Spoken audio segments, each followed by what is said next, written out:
양소영 변호사의 상담소.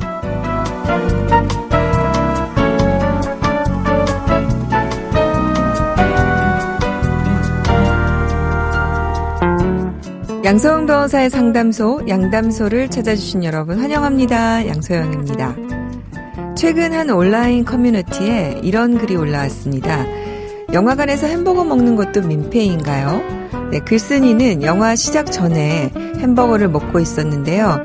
뒷사람이 어깨를 툭 치더니 기분 나쁜 표정을 지었다고 합니다. 자, 이 사연을 두고 다양한 의견들이 쏟아졌습니다. 냄새 때문에 싫어하는 사람이 많다. 그냥 밖에서 먹고 들어오지. 반면 시작 전에 먹는 건데 눈치 주는 건 너무하다. 법적으로 먹어도 되는 건데 뭐가 문제냐. 이런 의견들이었습니다. 영화관 내 음식물 섭취 어떻게 규정이 되어 있을까요?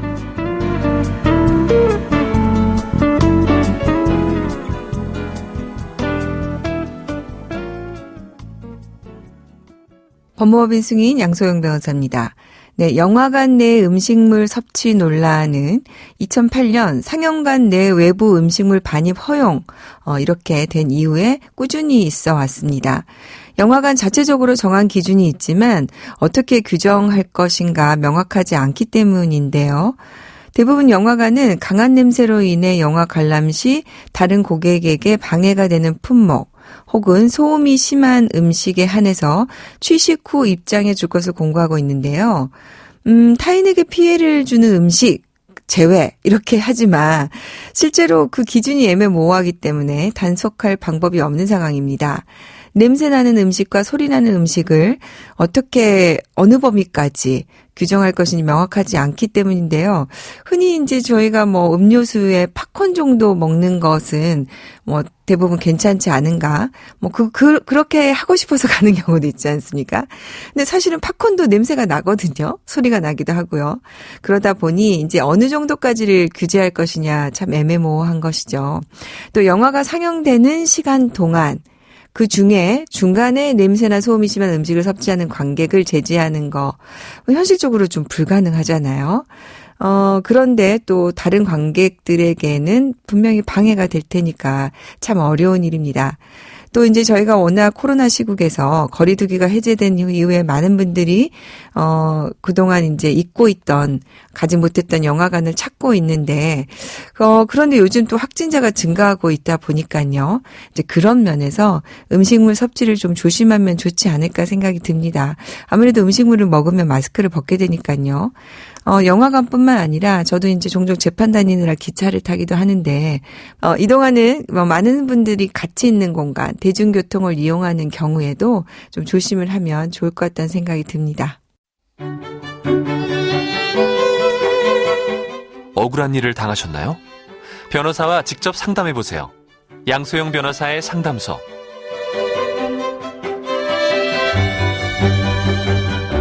화나고 답답하고 억울한 당신의 법률 고민 함께 풀어볼게요.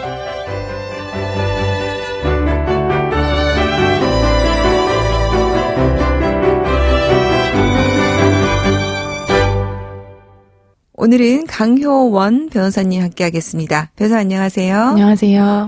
네, 오늘 사연이 굉장히 좀 어려운 사연이 도착했어요. 우리 강 변호사님 상담 기대해 보겠습니다. 네.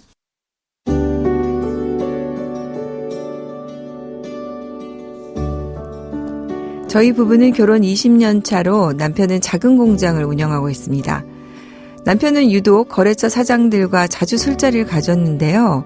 어느 날 남편의 휴대전화에서 최 사장이란 이름의 문자를 발견했는데 그 내용이 오늘은 돼 였습니다. 직감상 남자가 아닌 여자가 보낸 문자 같았습니다.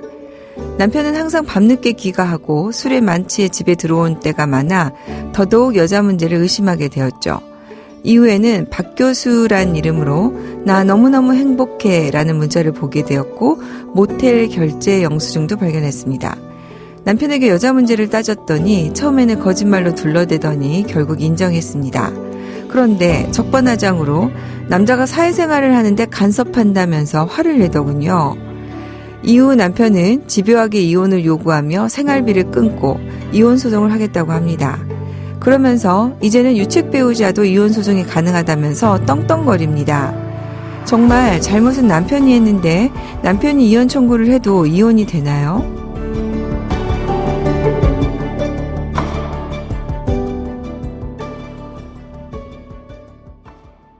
네, 아무래도 남편분이 얼마 전에 있었던 대법원 판결 그 기사를 보고 이렇게 떵떵거리시는 게 아닌가 싶습니다. 강효은 변호사님 어떻습니까?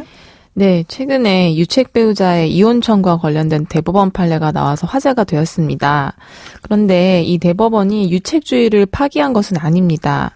대법원의 기본 입장은 여전히 유책 배우자의 이혼 청구를 원칙적으로 허용하지 않고 있고 예외적으로만 허용하는 것인데 이번 판례는 예외적으로 허용되는 요건을 보다 조금 완화해서 구체적으로 적시한 데 의미가 있습니다. 그러게요. 점점 이제 예외가 넓어지고 있는 추세인 것 같은데요. 우리 강 변호사님이 한번 그 예외적인 요건을 좀 소개해 주시겠습니까? 네, 일단 기본적으로 대법원에서 계속 판시하고 있는 예외 요건은요. 상대방 배우자도 혼인을 계속할 의사가 없어서 일방적인 축출이혼의 염려가 없거나 아니면 유책 배우자의 유책성을 상쇄할 정도로 상대 배우자나 자녀에 대한 보호와 배려가 이루어진 경우 또는 세월의 경과에 따라서 유책 배우자의 유책성과 상대 배우자가 받은 정신적 고통이 점차 약화돼서 쌍방의 책임의 경중을 엄밀히 따지는 것이 더 이상 무의미할 정도가 된 경우와 같이 혼인 파탄에 대한 유책성이 이혼 청구를 배척해야 할 정도로 남아있지 않은 특별한 사정이 있는 경우에는 예외적으로 유책 배우자 이혼 청구를 허용할 수 있다고 판시하고 있습니다. 네. 그러니까 이제 뭐 정리를 조금 해보면 너무 일방적인 축출이혼이 되지 않는다라고 판단이 되거나 또 이제 충분히 보호가 이루어졌기 때문에 뭐 이 정도는 유책 배우자에게 이혼을 허용해도 될 것 같다. 이렇게 보는 경우나 또 너무 세월이 굉장히 오래되어서 그 책임을 따지는 것이 의미 없는 결혼 파탄까지 와버렸다. 먼저 이런 경우에는 유책 배우자 이혼 청구를 허용하겠다. 이렇게 정리가 될 것 같은데요. 지금 이번에 이제 대법원 판례에서 한 발짝 더 나아가서 그 요건을 완화했는데 그 부분을 조금 그 사례를 좀 소개해 주시겠어요?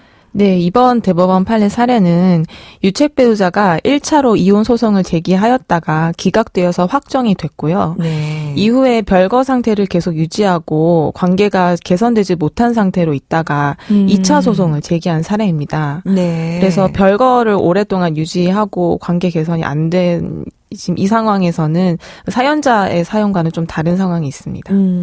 그러면은 대법원에서 이번에 2차로 제기한 이혼 소송에서 이혼을 인정한 거는 왜 그런 거죠?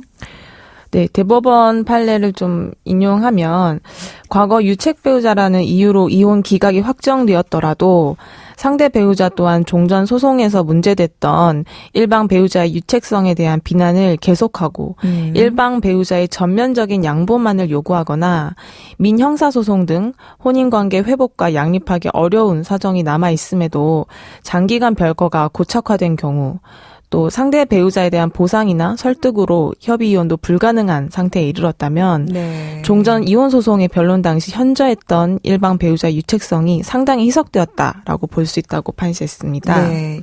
그 사건에서 이런 사정들이 좀 있었나 보네요. 네, 뭐 1차 소송 이후에. 네, 서로 뭐 형사 고소를 하셨다든지 고소가 취하되어야 아무래도 관계가 회복된 그런 것들이 일체 회복되지 않았던 것 같습니다. 네. 지금 우리 강 변호사님 말씀 주셨듯이 이번 대법원 태도가 유책주의를 포기하고 파탄주의를 도입한 거는 아니잖아요. 네, 맞습니다. 대법원의 입장을 정리하면 어떻게 될까요? 네, 이렇게 예외적인 요건을 방금 설시한 바와 같이 판시를 했지만 또 동시에 상대 배우자에 대한 보호와 배려가 신중히 기울어져야 된다고 했습니다. 네. 이 부분에 관련된 대법원의 판례를 언급을 드리면 상대 배우자가 경제적, 사회적으로 매우 취약한 지위에 있어서 보호 필요성이 크거나 네. 각종 사회보장급여, 연금, 사적보험 등의 혜택이 법률상 배우자의 지위가 유지됨을 전제로 하는 경우에는 유책 배우자의 이혼 청구를 허용함에 있어서 신중을 기하여야 한다고 하면서 네. 또 이혼에 불응하는 상대 배우자가 혼인 계속과 양립하기 어려워 보이는 언행을 하더라도 그 이혼 거절 의사가 이혼 후 자신 또는 미성년 자녀의 정신적, 사회적, 경제적 상태와 생활 보장에 대한 우려에서 기인한 것으로 볼 여지가 있을 때에는 그렇다고 해서 혼인 의사가 없다고 단정해서는 안 된다라고 했습니다. 네.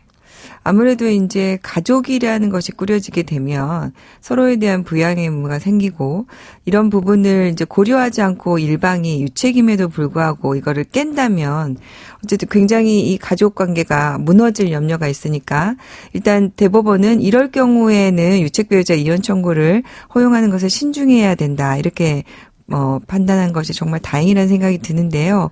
어쨌든 이번에 좀 예외가 더 넓혀졌습니다. 강효원 변호사님, 앞으로 이혼 소송에 어떤 영향을 미치게 될까요? 이번 대법원 판결이 단순히 유책주의의 예외를 이제 구체화하고 완화했다는 것을 넘어서 이제 앞으로 추세나 사회적인 논의나 흐름에 따라 약간 파탄주의의 추세로 갈 수 있는 여지가 있는 것이 아닌가라는 생각이 들고 있습니다. 하지만 네. 그렇다고 해서 여전히 판례는 기본적으로 유책주의를 원칙으로 하고 있기 때문에 그렇다고 해서 파탄주의로 전환이 급격하게 이루어진다거나 그러지는 않을 것 같습니다. 네. 자, 그럼 우리 사연으로 돌아와서 그러면 사연자 남편이 이혼 소송을 제기하면 이 경우는 어떻게 될 것 같습니까? 사연자 남편분은 그 유책 배우자시기 때문에 여전히 원칙에 입각해서 이혼 청구가 인정되지 않으실 것 같습니다. 이 남편이 여성들과 모텔을 드나들고 또 여성들을 최 사장, 박 교수라는 이름으로 저장해서 연락하면서 부정한 관계를 맺고 있는 이상 남편분은 유책 배우자시고 여전히 대법원의 기본 입장에 따라 이혼 청구는 어려우실 것 같습니다. 네. 지금 사연에서도 보면은 이제 20년간 남편은 공장을 운영하면서 경제적으로 어쨌든 주도적으로 경제력이 있는 배우자로 보이고 지금 부인은 경제력이 없는 배우자로 보여서 이럴 경우에 이제 유책 배우자가 생활비를 끊고 더더군다나 이혼 소송을 제기를 한다면 일단은 이제 우리 사연 주신 분이 이혼을 원하지 않는다면 그런 이혼 청구가 받아들여지지는 않을 것 같다 그런 생각이 드네요. 자, 오늘 강효원 변호사님 도움 말씀 감사합니다. 감사합니다. 양소영 변호사의 상담소 양담소는 내일 또 문을 엽니다. 끝곡 러브홀릭의 바람아 멈추어다오 들려드릴게요. 양소영이었습니다.